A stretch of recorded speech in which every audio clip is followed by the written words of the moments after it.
So on the plastic consumption side, this is actually something that the pandemic has impacted a lot. I think a lot of us can see it. But Justine, I know that you've been working on a project specifically on this. So perhaps you can tell us a bit about it and about the data that you've collected so far.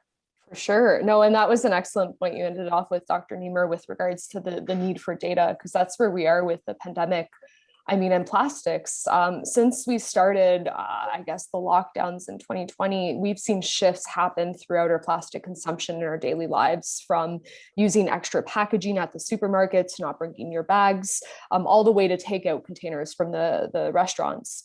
But one thing that I think we've all kind of clued in on is the fact that there's new types of items that have entered our daily consumption patterns, ranging from plastic gloves to masks to having kind of Costco-sized disinfectant wipes at home, and making sure that you're stocked up for sanitation. So there's a lot of plastic that's entering again our consumption that was never really accounted for beforehand. And understanding how much we're using and where's it going, I think, is an integral part of understanding how we can improve.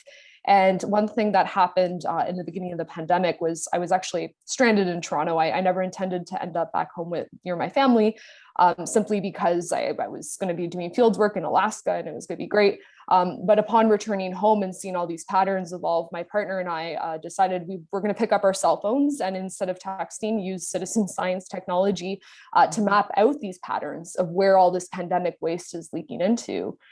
Canada's home to some beautiful different landscapes and environments, and we really wanted to understand how our local ecosystems were being impacted. So what we ended up doing was monitoring a series of different areas and asking the question, how does human activity alter pollution, and how does it impact the different types of PPE items that we're finding, which is personal protective gear, anything like masks and gloves. And it's actually been a full year since we started. So we've tracked about 6,000 items in a variety of different environments, and all using citizen science, so fairly accessible technology. And the whole goal is to really understand, where are the sources and why are people doing, like, why does PPE end up in the environment to begin with? One misconception that I want to point out is a lot of the times the narrative is, oh, people litter. But honestly, going to the literature, only 2% of the plastics we find in the environment are actually from littering. A lot of it's from waste mismanagement, for example, like garbage trucks picking up the cans and, some spillage occurring, or the garbage bins tipping over, for example. So within the scope of our research, what we found was really interesting was leakage from places we never expected, like hospital districts.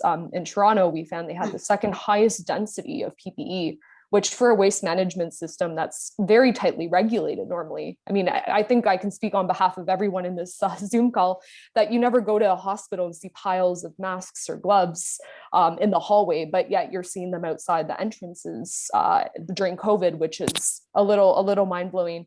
And one aspect I think with this research I want to emphasize is the fact that it's accessible.